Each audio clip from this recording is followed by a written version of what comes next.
باب نمبر 28 باب یہ باب بلا عنوان ہے۔ حدیث نمبر 3639 حدثني محمد بن المثنى حدثنا معاذ قال حدثني أبي عن قتادة حدثنا أنس رضي الله عنه أن رجلين من أصحاب النبي صلى الله عليه وسلم خرجا من عند النبي صلى الله عليه وسلم في ليلة مظلمة ومعهما مثل المصباحين يضيئان بين أيديهما، فلما افترقا صار مع كل واحد منهما واحد حتى أتى أهله۔ انس رضی اللہ تعالیٰ عنہ سے روایت ہے کہ نبی صلی اللہ علیہ وسلم کے اصحاب میں سے دو آدمی ایک اندھیری رات میں نبی صلی اللہ علیہ وسلم کے پاس سے نکلے۔ ان کے ساتھ دو چراغوں جیسی چیزیں تھیں جو ان کے آگے روشنی کرتی جا رہی تھی۔ جب وہ الگ الگ ہوئے تو ایک ایک روشنی ان میں سے ہر ایک کے ساتھ ہو گئی، یہاں تک کہ وہ اپنے گھر پہنچ گیا۔ فوائد نمبر 1، اس کی شرح حدیث نمبر 465 میں گزر چکی ہے۔ یہ دو صحابی اسید بن حضیر اور عباد بن بشر رضی اللہ عنہما تھے۔ اس حدیث کی کچھ وضاحت حدیث نمبر 3805 میں آئے گی انشاءاللہ العزیز۔ نمبر 2، یہاں امام صاحب نے باب کا عنوان ذکر نہیں کیا، گویا یہ باب علامات نبوت ہی کا حصہ ہے، کیونکہ صحابہ کو ملنے والی یہ کرامت نبی صلی اللہ علیہ وسلم کے اتباع ہی کا نتیجہ ہے، اس لیے آپ کے متبع امتیوں کی کرامات بھی آپ کی نبوت کی علامت ہیں۔ حدیث نمبر 3640 حدثنا عبد الله بن أبي الأسود حدثنا يحيى عن إسماعيل حدثنا قيس سمعت المغيرة بن شعبة عن النبي صلى الله عليه وسلم قال لا يزال ناس من أمتي ظاهرين حتى يأتيهم أمر الله وهم ظاهرون۔ مغیرہ بن شعبہ رضی اللہ تعالیٰ عنہ نے نبی صلی اللہ علیہ وسلم سے بیان کیا کہ آپ نے فرمایا میری امت میں سے کچھ لوگ ہمیشہ غالب رہیں گے حتیٰ کہ ان پر اللہ کا حکم اس حال میں آئے گا کہ وہ غالب ہوں گے۔ فائدہ، اس کی شرح کتاب الاعتصام حدیث نمبر 7311 میں آئے گی انشاءاللہ العزیز۔ حدیث نمبر 3641 حدثنا الحميدي حدثنا الوليد قال حدثني ابن جابر قال حدثني عمير بن هانئ أنه سمع معاوية يقول سمعت النبي صلى الله عليه وسلم يقول لا يزال من أمتي أمة قائمة بأمر الله لا يضرهم من خذلهم ولا من خلفهم حتى يأتيهم أمر الله وهم على ذلك۔ قال عمير فقال مالك بن يخامر قال معاذ وهم بالشأم، فقال معاوية هذا مالك يزعم أنه سمع معاذا يقول وهم بالشأم۔ معاویہ رضی اللہ تعالیٰ عنہ سے روایت ہے کہ میں نے نبی صلی اللہ علیہ وسلم کو یہ کہتے ہوئے سنا، میری امت میں سے ایک گروہ اللہ کے حکم پر قائم رہے گا، نہ وہ انہیں نقصان پہنچا سکے گا جو انہیں چھوڑ جائے اور نہ وہ جو ان کی مخالفت کرے، یہاں تک کہ ان پر اللہ کا حکم اس حال میں آئے گا کہ وہ اس پر قائم ہوں گے۔ عمیر نے کہا تو مالک بن یخامر نے کہا کہ معاذ رضی اللہ تعالیٰ عنہ نے کہا اور وہ شام میں ہوں گے، یعنی اس پر معاویہ رضی اللہ تعالیٰ عنہ نے کہا یہ مالک بن یخامر دعویٰ کرتا ہے کہ اس نے معاذ رضی اللہ تعالیٰ عنہ سے سنا کہ وہ شام میں ہوں گے۔ فائدہ، اس کی شرح بھی حدیث نمبر 7311 میں آئے گی۔ ان دونوں حدیثوں میں رسول اللہ صلی اللہ علیہ وسلم کی پیشین گوئی ہے کہ قیامت کے قریب جب ایک ہوا کے چلنے سے سب اہل ایمان کی روحیں قبض کر لی جائیں گی اور زمین پر کوئی اللہ اللہ کہنے والا باقی نہیں رہے گا، اس وقت تک حق پر رہنے والے کچھ لوگ ہمیشہ موجود رہیں گے، یہ بھی علامات نبوت میں سے ہے۔ حدیث نمبر 3642 حدثنا علي بن عبد الله أخبرنا سفيان حدثنا شبيب بن غرقدة قال سمعت الحي يحدثون عن عروة أن النبي صلى الله عليه وسلم أعطاه دينارا يشتري له به شاه، فاشترى له به شاتين فباع إحداهما بدينار وجاءه بدينار وشاه، فدعا له بالبركة في بيعه، وكان لو اشترى التراب لربح فيه۔ قال سفيان كان الحسن بن عمارة جاءنا بهذا الحديث عنه، قال سمعه شبيب من عروة، فأتيته فقال شبيب إني لم أسمعه من عروة، قال سمعت الحي يخبرونه عنه۔ امام بخاری نے کہا ہمیں علی بن عبداللہ نے بیان کیا کہ ہمیں سفیان نے بیان کیا کہ ہمیں شبیب بن غرقدہ نے بیان کیا، انہوں نے کہا میں نے قبیلے سے سنا، وہ عروہ یعنی بارقی رضی اللہ تعالی عنہ سے بیان کرتے تھے کہ نبی صلی اللہ علیہ وسلم نے انہیں 1 دینار دیا تاکہ اس کے ساتھ آپ کے لیے 1 بکری خریدیں، تو انہوں نے اس کے ساتھ 2 بکریاں خرید لیں، پھر ان میں سے 1 بکری 1 دینار کے عوض بیچ دی اور آپ کے پاس 1 دینار اور 1 بکری لے کر آگے، تو آپ صلی اللہ علیہ وسلم نے ان کے لیے ان کی بیع میں برکت کی دعا کی، اور وہ اگر مٹی بھی خریدتے تو انہیں اس میں بھی نفع ملتا۔ سفیان نے کہا حسن بن عمارہ ہمارے پاس یہ حدیث شبیب سے لے کر آیا تھا، اس نے کہا شبیب نے یہ حدیث عروہ یعنی بارقی رضی اللہ تعالیٰ عنہ سے سنی ہے، تو میں شبیب کے پاس گیا، شبیب نے کہا میں نے یہ حدیث عروہ یعنی بارقی رضی اللہ تعالیٰ عنہ سے نہیں سنی بلکہ میں نے قبیلے سے سنا، وہ اسے عروہ رضی اللہ تعالیٰ عنہ سے بیان کرتے تھے۔ حدیث نمبر 3643۔ ولكن سمعته يقول سمعت النبي صلى الله عليه وسلم يقول الخير معقود بنواصي الخيل إلى يوم القيامة. قال وقد رأيت في داره 70 فرسا. قال سفيان يشتري له شاة كأنها أضحية.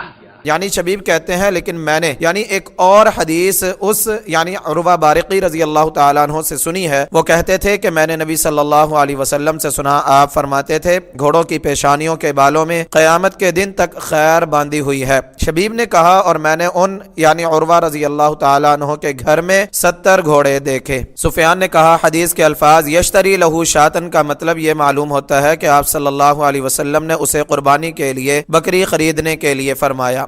فوائد نمبر 1، اس کی شرح حدیث نمبر 2849 میں گزر چکی ہے۔ سمعت الحی یعنی میں نے قبیلے سے سنا، اس پر سوال ہے کہ قبیلے کے لوگ تو مجہول ہیں اس لیے یہ روایت ضعیف ٹھہری۔ اس کا ایک جواب یہ ہے کہ معلوم ہوتا ہے کہ شبیب نے یہ حدیث قبیلے کے بہت سے لوگوں سے سنی ہے، یہ تواتر کی شکل ہے، اس لیے راویوں کے نام معلوم نہ ہونے میں کوئی حرج نہیں، اس کثرت کی وجہ ہی سے شبیب نے ان کا نام ذکر کرنا ضروری نہیں سمجھا۔ دوسرا اور اس سے بھی مضبوط جواب یہ ہے کہ یہاں بخاری کا اصل مقصود اس کے بعد والی حدیث ہے جو شبیب نے عروہ بارقی رضی اللہ تعالیٰ عنہ سے سنی ہے، یعنی الخیل معقود فی نواصیہ الخیر، یہی حدیث اس کے بعد بخاری نے عبداللہ بن عمر اور انس رضی اللہ عنہم سے بیان کی ہے۔ معلوم ہوا یہاں اصل مقصود عروہ بارقی رضی اللہ تعالیٰ عنہ کی 1 دینار کے ساتھ 1 بکری اور 1 دینار والی حدیث نہیں، وہ تو بخاری رحمہ اللہ نے چلتے چلتے حسن بن عمارہ کی غلطی کے بیان کے لیے ذکر کی ہے۔ اگر سمعت الحیہ کو تواتر پر محمول نہ کیا جائے تب بھی بخاری پر کوئی اعتراض نہیں آتا، کیونکہ اسے بیان کرنا حسن بن عمارہ کا ضعف بیان کرنے کے لیے ہے۔ نمبر 2، حسن بن عمارہ کوفہ کے فقیہ ہیں جن کے ضعف پر سب کا اتفاق ہے، یہ دوسرے عباسی خلیفہ منصور کے زمانے میں بغداد کے قاضی تھے۔ فتح الباری، ان کے ضعیف ہونے کی ایک مضبوط دلیل یہاں پر عروہ بارقی رضی اللہ تعالیٰ عنہ کی پہلی حدیث دینار اور بکری والی ہے۔ سفیان بن عیینہ نے کہا کہ ہمارے پاس یہ حدیث حسن بن عمارہ اس طرح لے کر آئے کہ شبیب نے یہ حدیث عروہ بارقی رضی اللہ تعالیٰ عنہ سے سنی ہے۔ سفیان نے کہا میں نے جا کر شبیب سے پوچھا کیا آپ نے یہ حدیث عروہ رضی اللہ تعالیٰ عنہ سے سنی ہے؟ شبیب نے کہا میں نے بکری اور دینار والی حدیث عروہ رضی اللہ تعالیٰ عنہ سے نہیں سنی، البتہ میں نے عروہ بارقی رضی اللہ تعالیٰ عنہ سے یہ حدیث سنی ہے، الخیل معقود فی نواصیہ الخیر، اور یہ حدیث صحیح ہے۔ اس سے معلوم ہوا کہ حسن بن عمارہ کا یہ کہنا غلط ہے کہ دینار اور بکری والی حدیث شبیب نے عروہ بارقی رضی اللہ تعالیٰ عنہ سے سنی ہے۔ اس سے حسن بن عمارہ کے ناقابل اعتبار ہونے کا بھی ثبوت ملتا ہے۔ عروہ بارقی رضی اللہ تعالیٰ عنہ صحابی ہیں، ان کی نسبت بارق نامی پہاڑ کی طرف ہے۔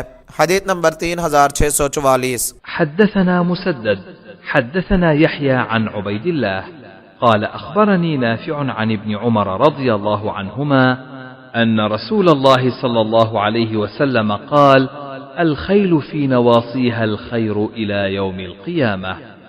عبداللہ بن عمر رضی اللہ عنہما سے روایت ہے کہ رسول اللہ صلی اللہ علیہ وسلم نے فرمایا گھوڑے یعنی وہ جانور ہیں کہ قیامت کے دن تک ان کی پیشانیوں کے بالوں میں خیر باندھی گئی ہے۔ حدیث نمبر 3645۔ حدثنا قيس بن حفص حدثنا خالد بن الحارث حدثنا شعبة عن أبي التياح قال سمعت أنسا عن النبي صلى الله عليه وسلم قال الخيل معقود في نواصيها الخير۔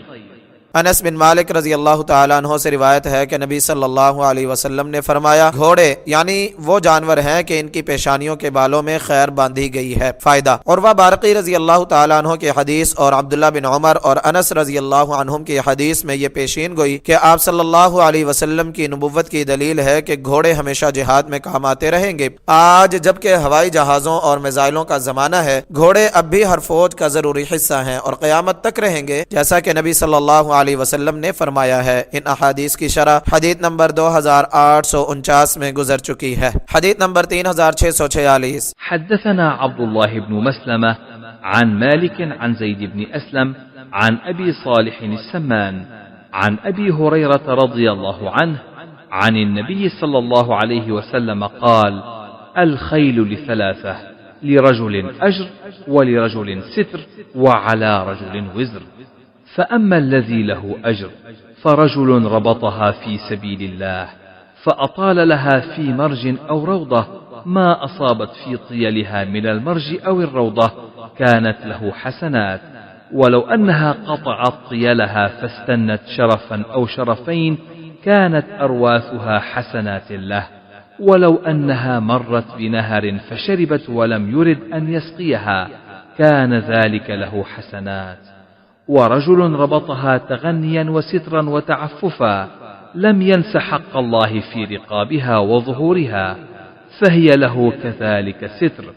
ورجل ربطها فخرا ورياء ونواء لأهل الإسلام فهي وزر.